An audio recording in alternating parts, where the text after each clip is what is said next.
बड़ी खबर का रुख करेंगे लखनऊ से, जहां बसपा कार्यालय में बड़ी बैठक जारी है। बसपा सुप्रीमो मायावती बैठक में मौजूद है। आगामी विधानसभा उपचुनाव को लेकर के अहम बैठक। यूपी में 10 विधानसभा सीटों पर उपचुनाव होंगे। प्रदेश स्तर के सभी पदाधिकारी बैठक में मौजूद। कैडर वोट को साधने के लिए बैठक में चर्चा की जाएगी।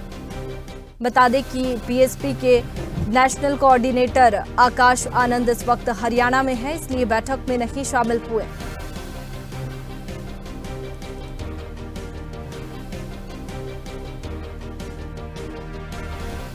बसपा सुप्रीमो मायावती बैठक में मौजूद है। आगामी विधानसभा उपचुनाव को लेकर के अहम बैठक होगी।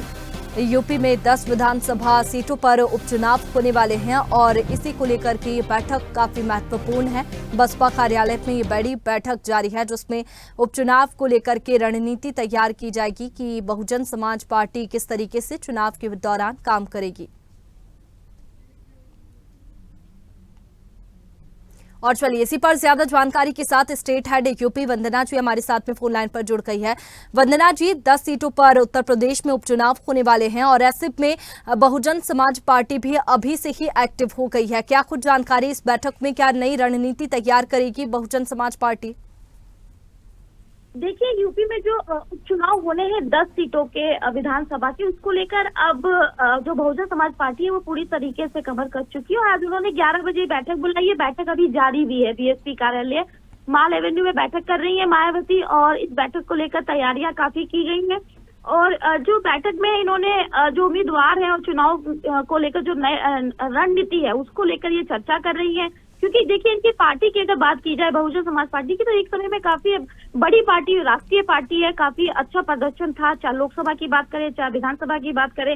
4 बार मुख्यमंत्री रह चुकी है मायावती। लेकिन अभी लोकसभा और विधानसभा की जो रिजल्ट आए उससे पार्टी जो है काफी मुश्किलों के दौर से गुजरी है। रिजल्ट अच्छा नहीं रहा है, निराशाजनक जो रिजल्ट है वो हाथ लगा था। लोकसभा में बसपा को एक भी सांसद ना जाना और 10 साल में ये दूसरी बार हुआ है कि लोकसभा में मायावती का एक भी संसद नहीं पहुंचा है सांसद। इसको लेकर अब जो मायावती ने जो ताल है वो ठोक दी है। अब 2014 में भी जब लोकसभा चुनाव में इन्होंने जब लड़ा था तो एक भी उम्मीदवार वहां पे नहीं जीता था। 2019 की भी बात की जाए तो हालांकि वहां सपा और इनका गठबंधन था तो कुछ 10 सीटें इनको भले मिल गई थी। लेकिन अब क्योंकि 2024 की अगर बात करें तो एक भी इनका सांसद न होना एक बड़ा पार्टी को झटका लगा है। वहीं विधानसभा चुनाव में भी इनका केवल एक ही विधायक था जो कि रसड़ा बलिया से उमा शंकर सिंह, केवल एक ही विधायक इनका जो कि विधानसभा पहुंचा। तो एक बड़ी चुनौती क्योंकि मायावती के लिए, मायावती काफी एक्टिव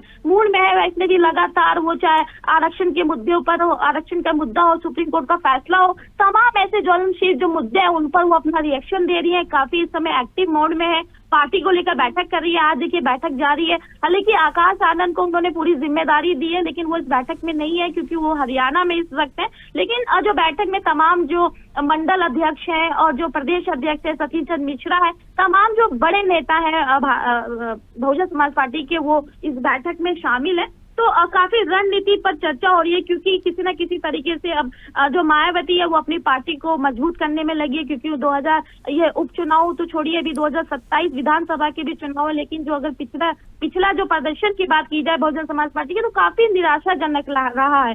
तो इसी को देखते हुए प्रदेश स्तर के सभी पदाधिकारियों को उन्होंने बुलाया है और जो आने वाले विधानसभा है, उपचुनाव है, उनको लेकर वो अहम बैठक करी है। कैडर वोट को साधने के लिए भी उन्होंने ये बैठक में वो चर्चा कर रही है और इसमें जो भी लोग आए हैं उनको लेकर कि किस तरीके से हमें पार्टी को आगे बढ़ाना है, मजबूत करना है। जो उनके वोटर्स हैं, चाहे मुस्लिम वोटर्स हो चाहे दलित वोटर्स हो, उन वोटरों को साधने को लेकर ये रणनीति पर चर्चा हो रही है। निश्चित तौर पर वंदना जी, लेकिन अब जो है बहुजन समाज पार्टी वो मात्र एक सीट पर सिमट गई है। लेकिन उपचुनाव की अगर बात करें तो 10 सीटों पर जो उपचुनाव होने वाले हैं, क्या चुनौतियां अब बहुजन समाज पार्टी के सामने हैं जिनसे उनको गुजरना है और उपचुनाव में अगर सीट हासिल करनी है तो उनको ये चुनौतियां स्वीकार करके आगे बढ़ना है? जी देखिए, वैसे भी बिल्कुल, क्योंकि एक समय में जो दलित वोटर था, मुस्लिम वोटर्स था, ये जाट वोटर्स थे, कहीं ना कहीं बहुजन समाज पार्टी के थे। लेकिन धीरे धीरे जैसे जैसे पार्टी का इनका प्रदर्शन खराब रहा, निराशाजनक रहा, इनके वोटर्स भी कट के कभी कुछ बीजेपी में चले गए, कुछ सपा में चले गए।